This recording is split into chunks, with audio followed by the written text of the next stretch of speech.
As we've seen through the years of this podcast, the people of the past had quite a different view of the world to what we do now.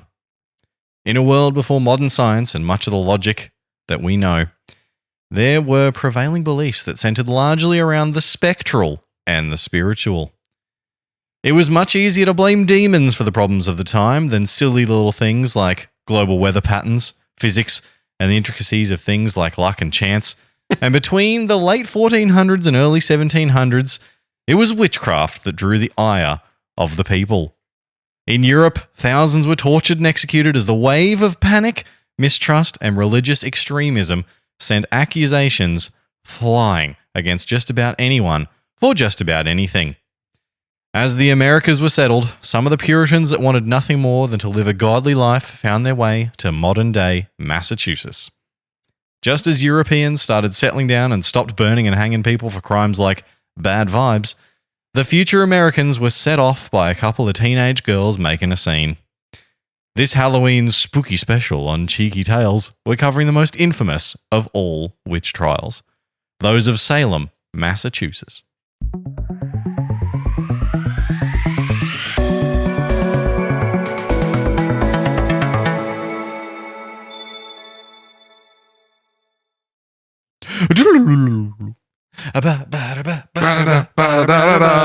So what did we do? This is not about the episode. We're getting this out of the way right away, and then we'll be straight into the episode, I swear. We did have an episode come out after it, but we drove to Sydney to watch the NRL Grand Final. We did. Well, I think the last episode we recorded was the one where we're like, oh boy, I hope they make it through the finals. Yeah. And they won the grand final, and we were there, and it was sick. Hopefully you'd know if you're following the socials, we were posting a few pictures from the stadium, from Accor. It was a great time. It was a good trip. It was a good time. Of course, it was a great time. They won. We've seen 2 Brisbane Bronco premierships that day. We did. You know what was the most shocking thing about that whole trip? We didn't see Cheesy's nipples once. He had a shirt on at all times. I don't know about all times. I think he was behind. I'm pretty sure he showered with the shirt on. Okay. Cheesy Law confirmed. He walks around the house shirtless, into the shower, shirt on. Yeah. It's a weird way to do it, but you got to respect the man. Well, it is spooky season, boy. Mm-hmm. And that's why we've broken out the once-a-year spooky lighting. There is an orange light that's behind John there, but you can just see it, so that's good. As of the episode comes out, it's 9 days until All Hallows Eve. That's it. Yeah. Wait, is that what they call it? All Hallows? Well, that's what it was called. Now it's Halloween. Isn't there a school called All Hallows in Brisbane? Mm. Spooky. Anyway, have you ever hung someone for being a witch? Because I haven't. No, I haven't. Yeah, what a question. Have we lived? What a question. Yeah, apparently. And was it hangings or was it burning at the stake? I think if you talk about think a about witch it, trial, you think about burnt at the stake. Yeah. That's not what they were doing in Salem. Okay. They also didn't do the classic chuck her in the water and see if she floats. If she floats, right. She's a witch. If she drowns, she's innocent. That is a no-win situation. No, not really.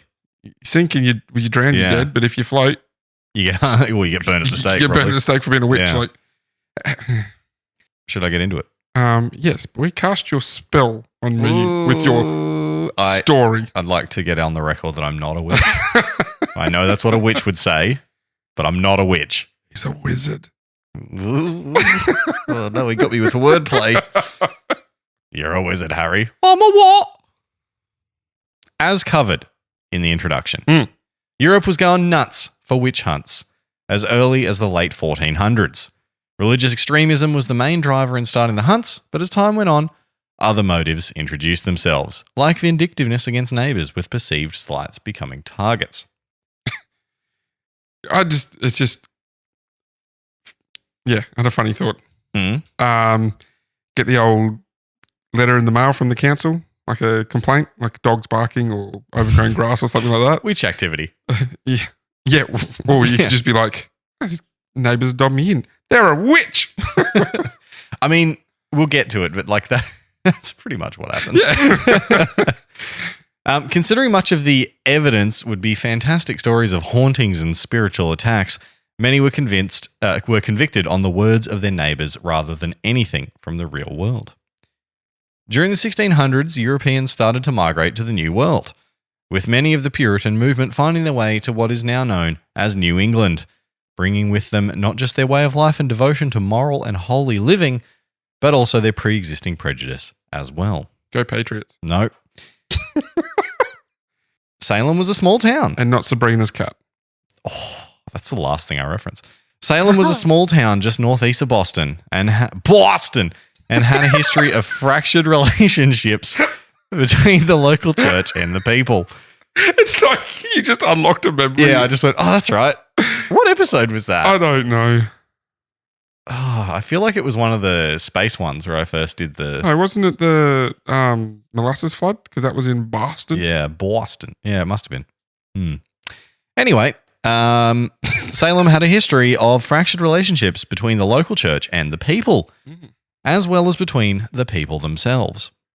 There were land disputes over grazing areas, and issues between the church and the people. Particularly, there was a feud between the Putnam and Porter families over land and religious factions, which would rear its head during the events to come. Remember the name Putnam? Putnam and the Porters.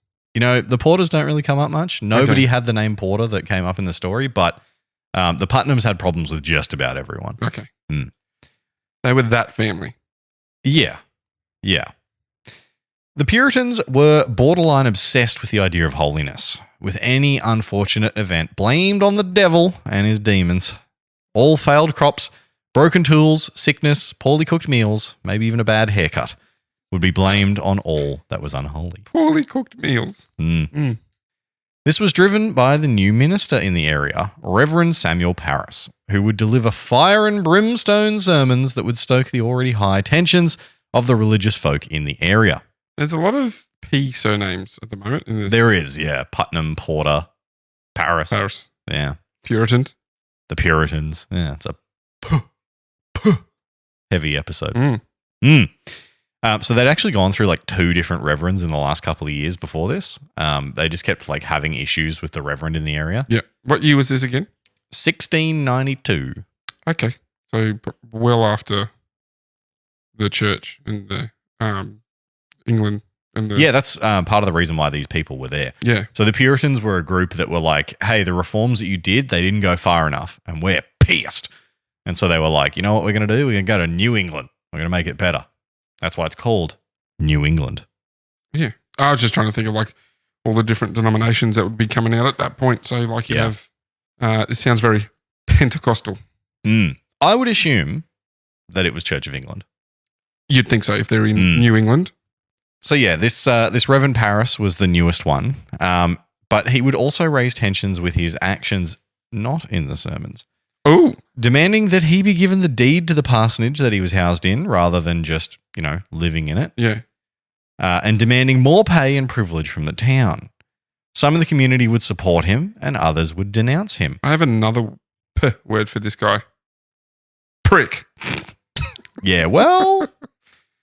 Yeah, it turns out he is a bit of a prick.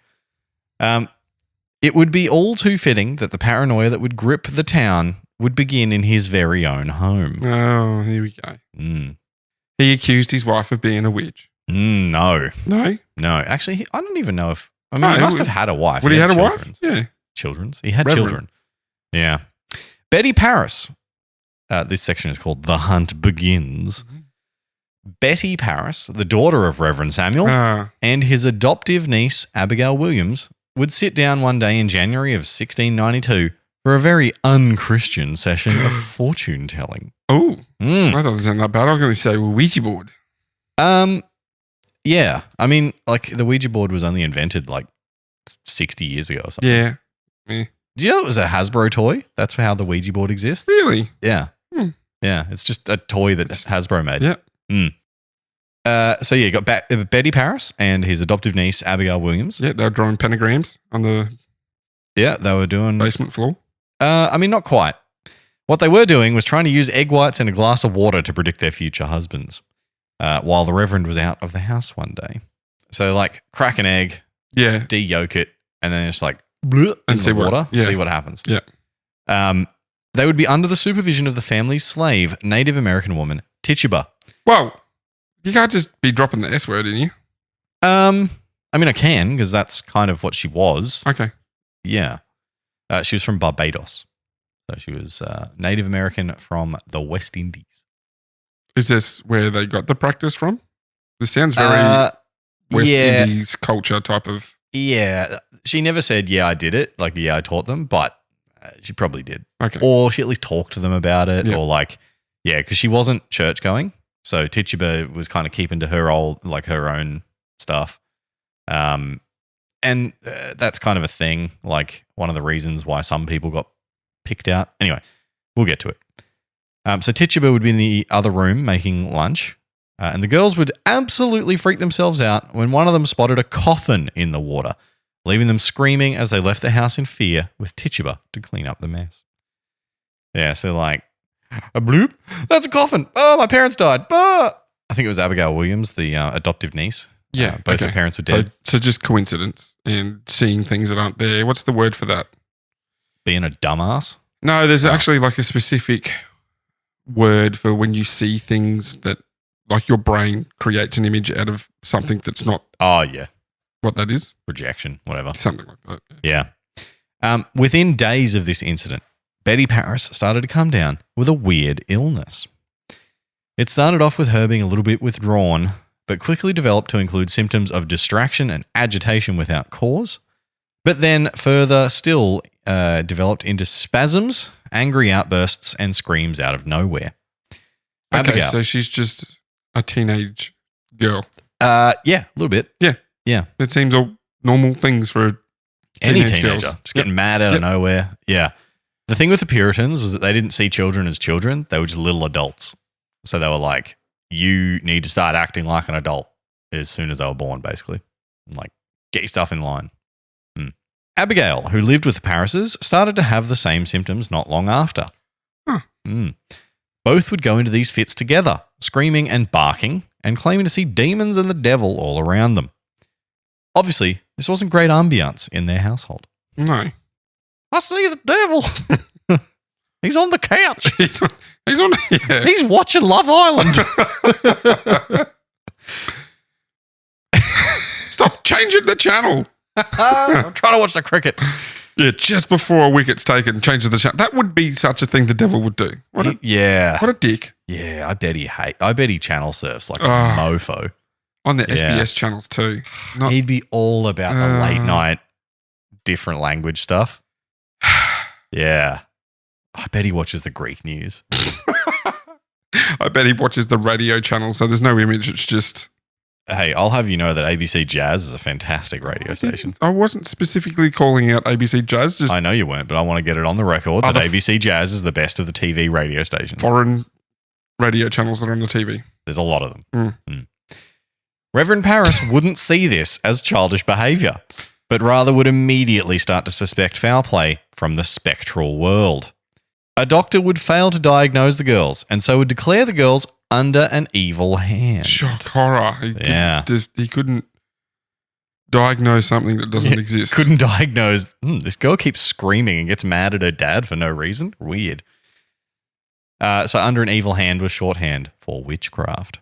Spooky. It's getting spooky. The old voodoo doll. Ooh, the voodoo doll. Obviously, in the home of a reverend, this wasn't great. No, would not have. The optics. Optics ain't good. No. These are fungusy optics. It's a little camera joke. Obviously, in the home of Reverend, this wasn't great. And the Reverend would set out to find who was responsible. The neighbours would start to talk, and their neighbour, Mary Sibley, who does not feature again, would, without telling Paris, instruct the slaves in Paris's house to make a witch cake to try and break the spell on the girls. Never heard of a witch cake? What's a witch cake? A witch cake was made of rye meal and the girls' pierce and would be fed to a dog.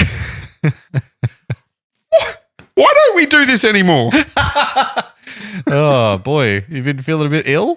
Give us some of your pierce. I'm going to make a cake.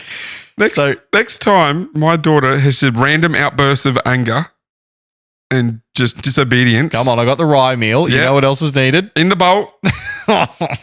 Here, Bucky and... Oh, no. Oh, Bucky. Bucky and Mac. Oh, poor Bucky. Here's a cake for you. So, Gross. yeah, it's pretty foul. The idea is that the dog would eat the piss cake. Take on the bad juju. And yeah, eventually like get the bewitchment. Yeah. Obviously this didn't work. So like a pet dog or just a random dog out in the woods? I imagine the idea is it's a pet dog. Oh, poor dog. Yeah. It just seems pretty mean to the poor hound. Obviously, the piss cake didn't work, and all it did was spread the word through the town about the weird piss cake. Piss cake. Yeah. And not like the little ones that are in urinals. Not a tasty urinal cake. This is a piss cake. Why did you add tasty into there? I don't know. It's a joke I heard one time. Why do they keep putting these tasty treats in here? Gross. Reminds me of Joe's apartment. Have you ever seen Joe's apartment? No. We're going to have to add this to the cheeky watches. Oh, man. It's already long enough. Joe's apartment was like one of the first MTV movies. And as a kid growing up, I loved the movie. Right. Okay. I think it was the first MTV movie. Okay. It's about singing cockroaches. Gross. Hilarious. Mm. Well, another girl would come down with similar symptoms. This time, 12-year-old Anne Putnam Jr. Another P. Oh, that's right. The Putnams. Yeah. Yep. The daughter of a powerful family that we spoke about earlier. Did that have issues with everyone? They were also close allies of the Paris family. So the Putnams and the Parises are not universally loved because of old mate wanting more money. And the piss cake didn't help, but not because of that. Just because he's like, give me the ownership of this house that you rent out to me. Oh yeah. Yeah. So it was like they have fights with everybody. They're having fights with everybody. They're friends. Like, yeah. A fourth case would quickly develop as well. 17-year-old Elizabeth Hubbard, the adopted servant of the doctor who was called to diagnose the original two girls. Okay. The girl was related to the doctor, but after family deaths had been indentured to him. Funny how it's all connected like that, huh? And it's all within the same like single supportive group, like they're all calling on each other. And it's also like young teenage girls in a time where they would get very little attention. They're not getting any attention out in town. So I can see. So what you're saying is now that the first two are just being brats. I mean, like that's what it looks like. They're getting attention from people. Yeah, and so then other girls are like, hang on, I want a bit of that. Yeah. Okay. So being a little older than the other girls, Elizabeth convinced more people in the village that something was up. And when she started to say that she could recognize the demons that hounded her as people from the village, all hell started to break loose on the town. Pun intended. Yep, demons. Yep, devil on the town, hell breaks loose. Yep, I got it. As the days went on, more and more girls started to say they were afflicted in the same way, and the symptoms grew into complaints from the girls of being pinched and poked while they had their screaming fits. They started falling down in the street in fear and pain, and the town started to push them to give up the names. Betty Paris, under intense scrutiny and more than likely a bit of coaching, would be the first to give in and start naming names to her father, Reverend Samuel. The names start flowing. Reverend Samuel would push his daughter to give up a name and anything that could have caused the haunting she was experiencing, and eventually she confessed that she had been taking part in the fortune-telling. The Reverend's fury forced Betty to claim that it was the slave, Tituba, who had been cursing her. No. With Abigail, Anne, and Elizabeth quickly backing up the claim that Tituba was the one bewitching them. No. They would also accuse two other women from the town, Sarah Good and Sarah Osborne. Bad. Oh. Boom. Tituba and Sarah Good were not churchgoers, and with Tituba being a different race to all the others and Sarah a homeless beggar, the two made good scapegoats for the behaviour going on. Sarah Osborne was an older woman who had been married to a man who died. She had inherited his land, but gave it up to a former servant that she married later on. She also had a long-standing disagreement with the Putnam family over land. Oh, so there was that too. There's a motive. Yeah. So she's got quite a scandalous life, considering she married this person that was well below her stature. Yep. And so alongside the other two would be an outsider, making them the perfect people for the accusations of the children to be taken seriously. Reverend Parris was not able to cast judgment himself in any legal sense.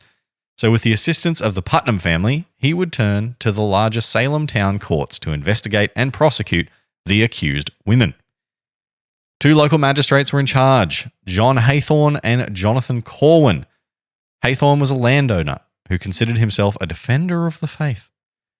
While Corwin came from a powerful mercantile family who had deep connections with the elite of the area.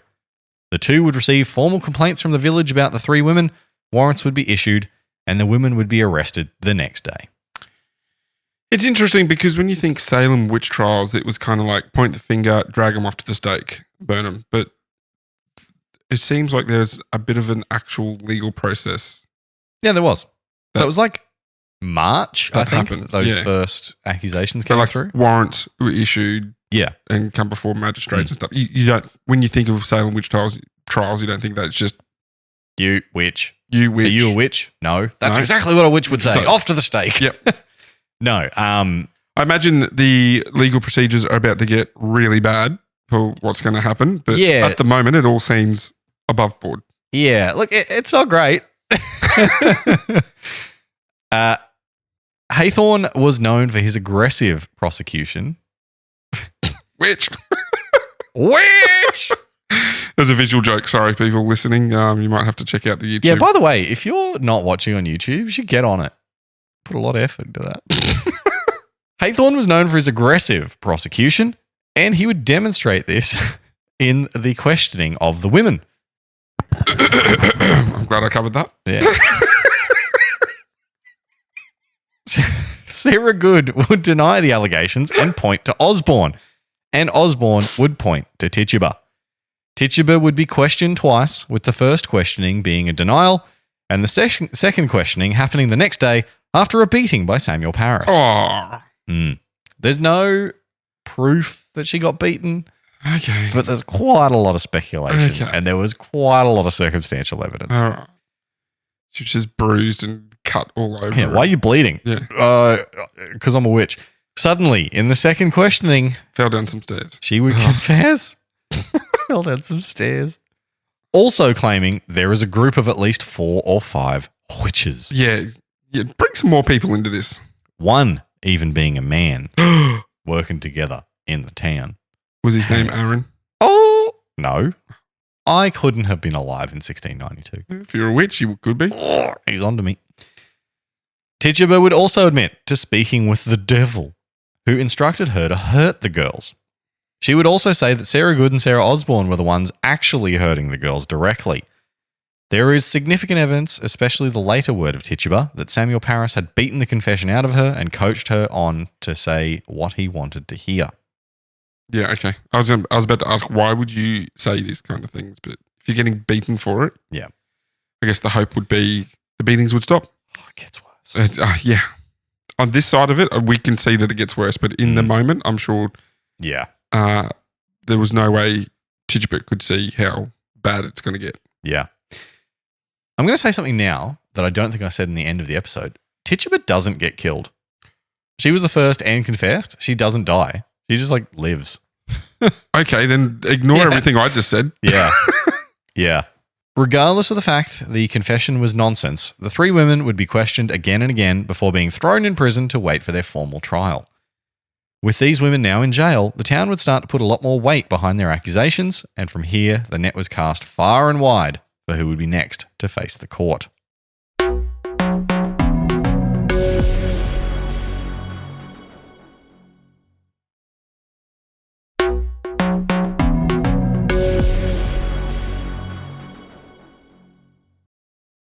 Churchgoers start to be accused. Scandalous. Oh! From here, there was a flurry of accusations sent around. A woman named Bridget Bishop would find herself being accused by the girls, who claimed that she had been one of the people hurting them, and it didn't help that she had been accused of witchcraft in the past. Others claimed that they had seen her apparition throwing them from bed, and even her own husband claimed that she praised the devil. Husband and wife pair Martha and Giles Corey found themselves accused after openly speaking out about not believing the girl's story and stating that the trials for witchcraft were a sham. Oh, obviously they're witch defenders, so Yeah, they're that's a part exactly what a witch would say. Yep. Off to the hangings. They're part of the covenant. Yeah. Considering... Coven. Not covenant, coven. Wow, Aaron's like... Don't refresh your browser, people. Aaron's just... I can't remember who this line was written about. Considering she had been accused of having a child outside of her marriage in the past, she was a prime target for mistrust. I think that was about Martha. I think.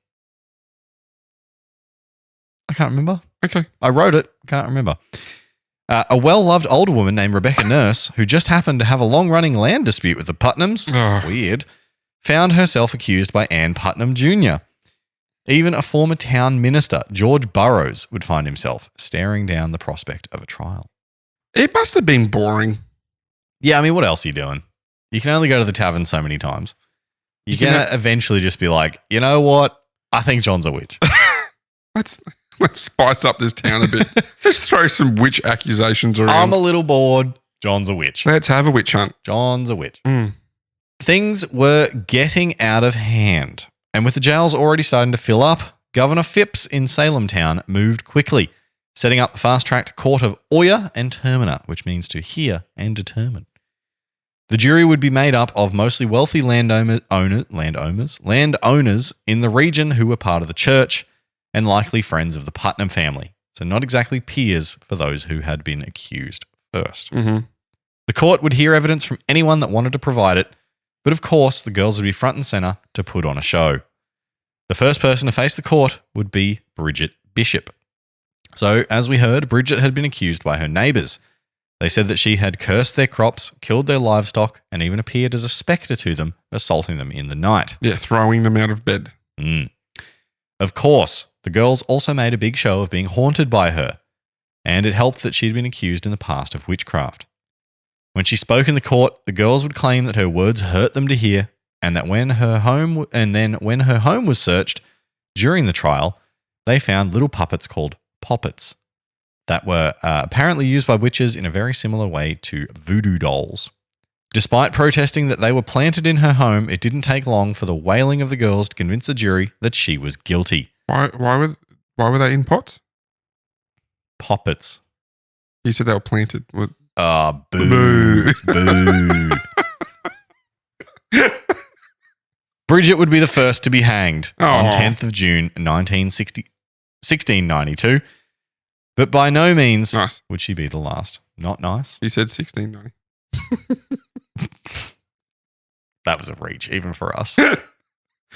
Yeah, no, boo. Just because...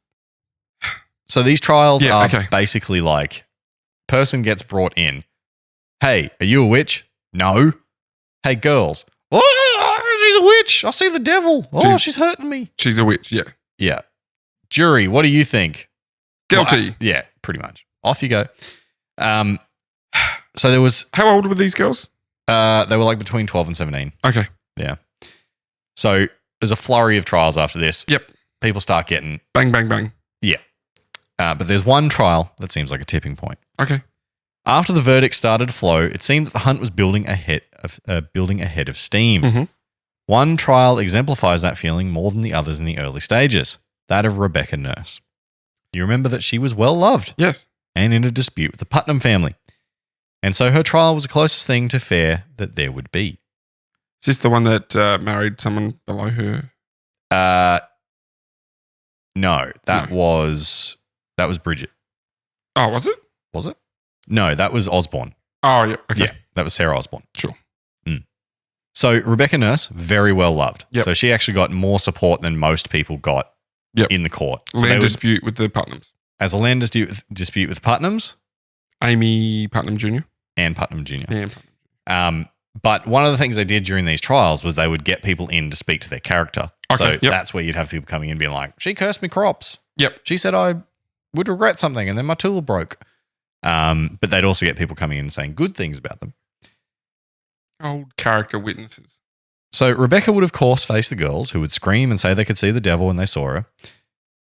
Rebecca would plead her innocence to the court, and for once, the packed house in the courtroom wasn't entirely against her.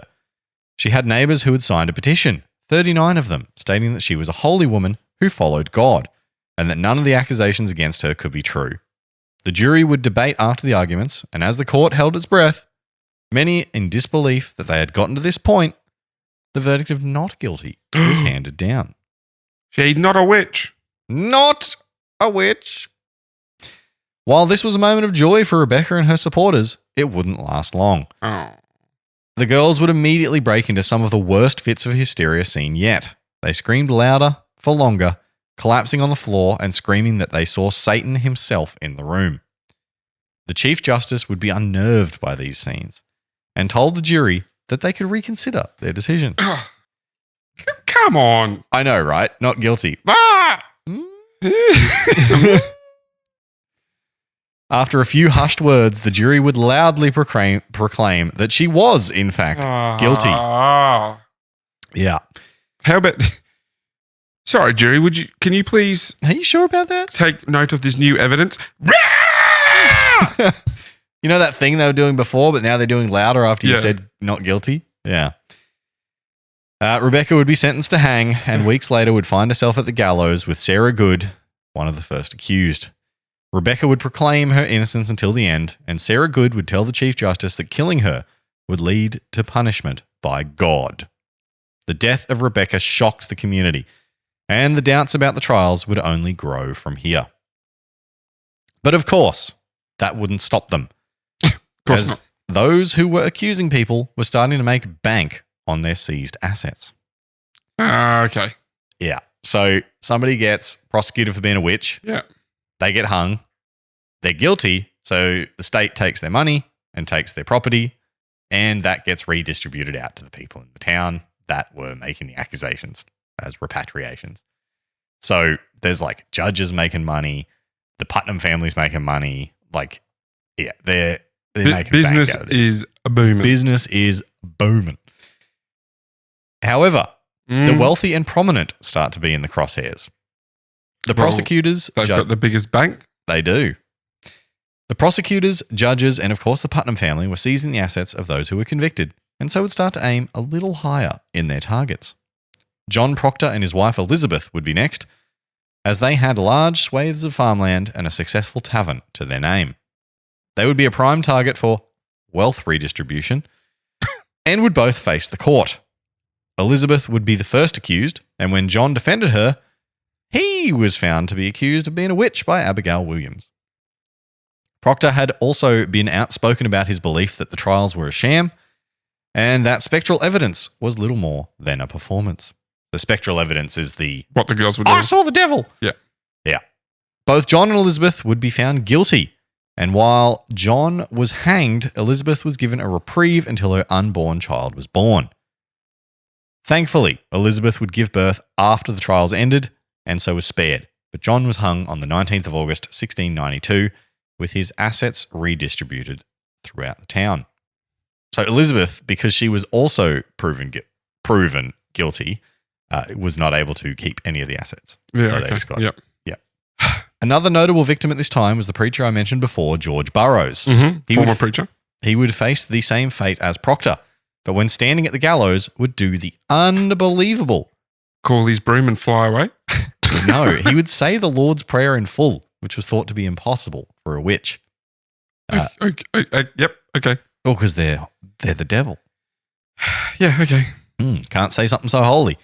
This, along with the obvious attack against the Proctors, would continue to fuel the growing fire of distrust against the court and the girls. Further was to come, though, with one particularly gruesome end for another of the accused. So you remember I said that Tituba got beaten? Mm-hmm. The pressing. Oh. If you remember earlier, there was a couple, Martha and Giles Corey, who were accused very early on. Mm-hmm. What do you think the pressing is? There was lots of awful torture devices in the old days. I don't think it's the one I'm thinking of where they're like over a wagon wheel. No, that was breaking. Yeah, breaking. There's also, I believe there was one like on the water wheels. You get tied to a water wheel and you go under the water and stuff like that. I'd say pressing would be what it sounds like. You maybe in between things and they'd probably use a horse or something to stand on it, something heavy. to squish you. Good thinking. So as the trials progressed, those accused were asked to submit a plea. And while Martha had submitted as not guilty, Giles had decided not to accept the court's authority and so refused to submit a plea. Witch. That's real witch behavior. Without submitting a plea, he couldn't be tried. The procedure for dealing with this was to torture the accused, and this was done by pressing. Okay. So the idea was that they would torture a plea out of them so that they could then prosecute. Yep. Giles would be laid naked on the ground with a board across his chest, with stones being placed in an effort to literally squash a plea out of him. Sheriff George Corwin was tasked with pressing Giles, and after 2 days of stones being added progressively, Corwin would ask Giles for his plea. In the most badass moment of the whole affair, Giles would reply simply, "More weight." Nice. Yeah. According to onlookers, Corwin would stand on top of the stones, shifting his weight around to make it even worse for Giles. And when his tongue was pressed out of his mouth by the weight, Corwin would push it back in with his cane. So just a real dick. Yeah. Despite the unimaginable torture, Giles would die without giving up a plea. The immense bravery meant that he would never face trial and so couldn't have his estate seized by the government. Smart. Considering Sheriff Corwin had been set to receive some of the estate from the Coreys, you can see why he was trying so hard to unjustly persecute this man. Yep. Bravo, Giles. Awful, but well done, sir. Good effort to get through that. And more weight is a... Yeah, it's pretty badass. Yeah, More weight. Giles' defiance added yet more fuel to the fire of discontent, especially when just 3 days later his wife would be hung after facing trial. By this point, over 200 people had been accused and 22 had been killed. The public outrage wasn't below the surface now. It was bubbling to the top. People had begun publicly speaking out against the trials much more, and thankfully, the tide was changing. Do you have a total population for Salem at this? It was like a few thousand. Okay. Yeah. It was quite a lot of the population. I was going to say, so you're looking at maybe 10% being accused and then 1% being it's also executed. Like spreading out of the village now. Yeah, okay. So it's like making its way into Salem town. It's like making its way to other areas. Yeah, right. Yeah. So the end of the trials. Governor Phipps had been the one to set up the court of Oyer and Terminer, but he had promptly left for Canada to fight for the crown. So hadn't been around as the trials descended into the self-serving, vindictive madness that we've seen. Maybe it was the injustice of it all. Maybe it was the fact that spectral evidence is nonsense. Maybe it was the clear influence of the Putnams and other families that took all the land and wealth from those convicted. But something made him decide that spectral evidence shouldn't be admissible in court. And then, after all the cases started falling apart, he was bewitched. And then, after all the cases started falling apart because there was no evidence, he disbanded the court of Oyer and Terminer altogether. While that didn't immediately end the accusations, it did stop the convictions and hangings. Oh yeah, there was one thing about old Governor Phipps. Bit of a side note. His wife was accused of being a witch. I'm absolutely certain that's just a coincidence though. And that absolutely did not end in him just going, oh, you know what? All this is nonsense. Maybe we should shut it all down. It's just a coincidence, you know, when the guy in charge has accusations against someone in his family, it's just, you can't, it's just going to happen. You know? It's just timing, you know? Yeah. But whatever the reason, who knows? Whatever the reason, I think the right decision was made. So without the escalation of convictions and hangings, everything started to kind of die down. Over the next few years, after things settled down, books would be written with competing viewpoints on the trials. Some supported them, strongly believing in spectral evidence, while others gave a more honest appraisal of everything that had happened. Over time, the magistrates involved would start to make public apologies, and most notably, some of the girls that had made the initial complaints. Anne Putnam Jr., who had been the most fatal of the accusers with the most hangings on her testimony, would apologise and acknowledge that she was in the wrong. Also, coincidentally, she was in her 30s and unmarried, which was incredibly rare at the time. and many speculate that she had been tarred by the trials and had men staying clear of her because of that. Probably just a coincidence, probably not related to her suddenly having a change of heart and thinking it was all awful. Again, coincidence. Yeah, that's crazy.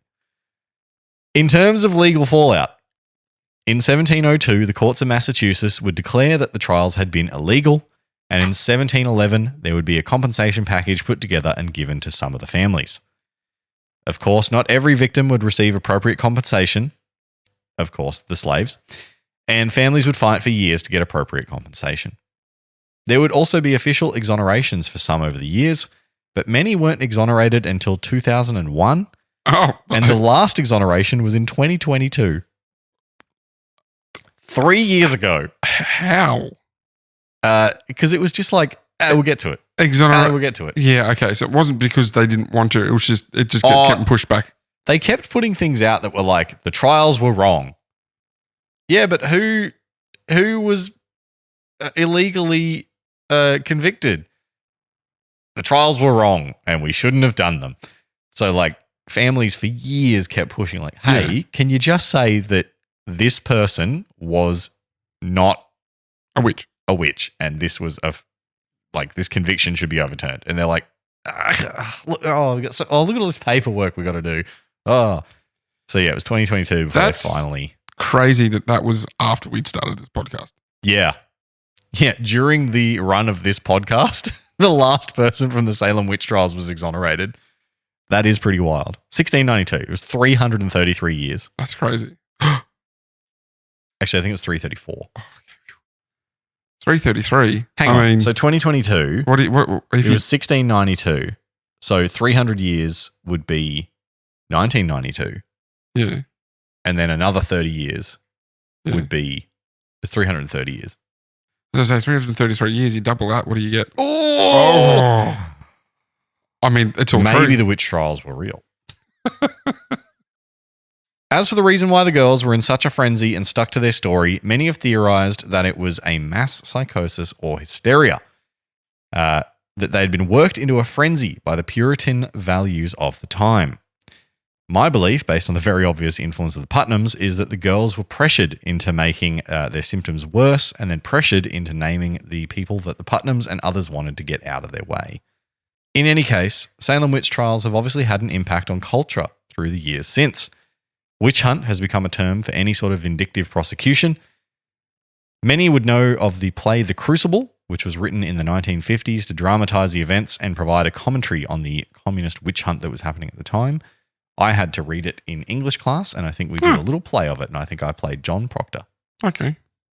Old Salem Village is a popular tourist attraction today, with many of the buildings still intact to visit. Obviously, the most important of all cultural references, though, is the cat in Sabrina the Teenage Witch, Salem. That sassy little a-hole is the perfect way to remember the events of 1692. All black kitty cat.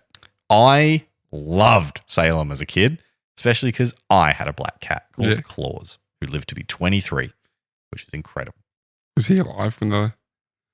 Yeah, he would have been alive when the last person was still... No, Claus passed away in like 2012. Yeah, so that means there was still someone... There was still someone that wasn't exonerated. Yeah. When my 23-year-old cat died. Yeah. In 2012. Yeah. That's 2023. Too. It's wild, hey? Sometimes, yeah, okay. Yeah. Yeah. But that is the Salem Witch Trials. What did you think?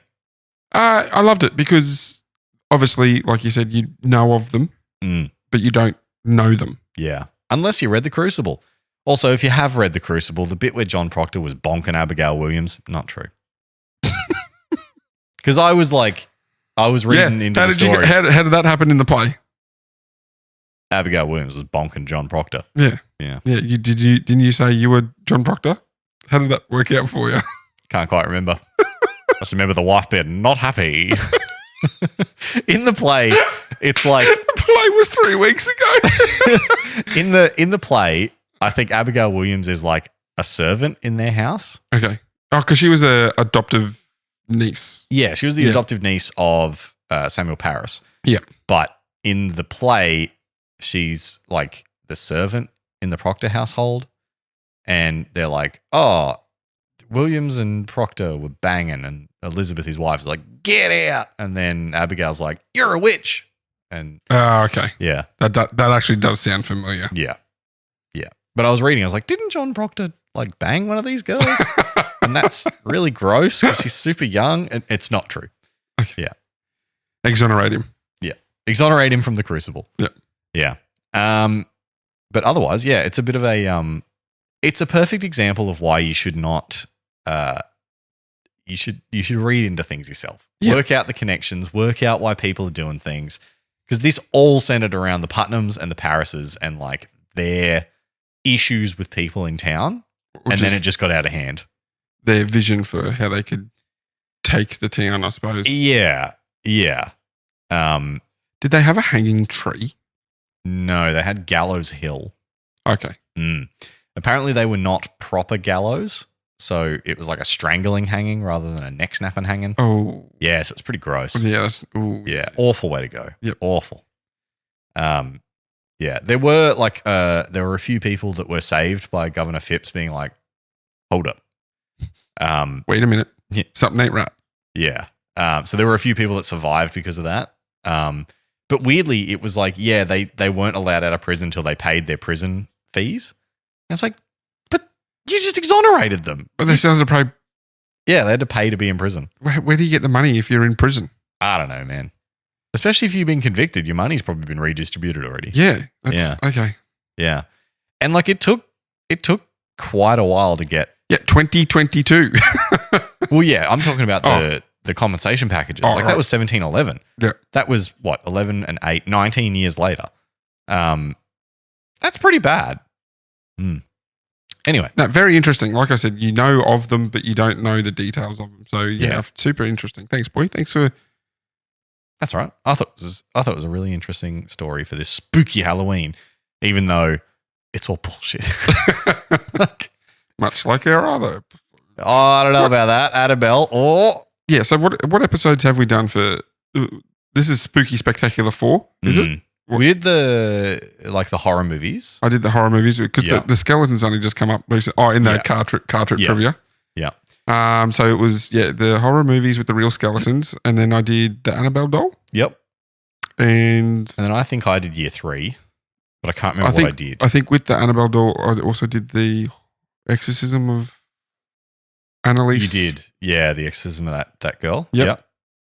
Maybe you've done 3 episodes of the. No, I did a couple because they were shorter stories. I did them together. I can't remember what I did. I must have done like a haunting or something. And didn't I do Yowies? Was that a Spooky Spectacular? Yowies? Might have been. I don't know. How long ago did we do the Spooky Spectacular? Is this Spooky Spectacular number 5? It must be, yeah. Flan and Isles. I don't know, man. I can't remember what I did. I did one. I remember that. Anyway, hope you enjoyed. It was quite fun doing this episode. A little bit of a silly one. I mean, it's not silly, but like it's pretty silly. Yeah, like you know what's going on.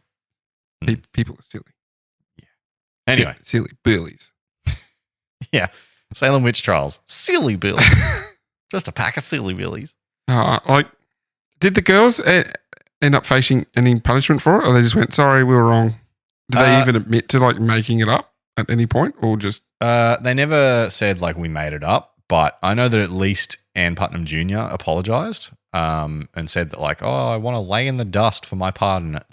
Well, yeah, you got people killed, you muppet. Yeah, I think a couple of the other girls were like, "Oopsie," but I think in general people just kind of went, "That was crazy." The real twist of the story would be they were the real witches. And they were feeding off the life energy of the people they got hung to keep themselves young. I think that we can safely say that's exactly what happened. Yeah. There will be no further investigations into the Salem Witch Trials because we solved them. Witch hunt over. Yeah, great. Good job, boy. Well, with that, I think we should wrap up. It has been very fun speaking to you this spooky Halloween. Enjoy your chocolate. And it's on a Friday this year too. The spookiest day. And we will see you in a fortnight. Good night, Chiquitos. Good night. You've been listening to Cheeky Tales Podcast. If you'd like to see supplemental images related to our episodes or to interact with us about our episodes, hit us up on @CheekyTalesPod on Instagram, Facebook, and YouTube. You can watch our episodes on YouTube or listen to them on Spotify, Apple Podcasts, or wherever you get your podcasts.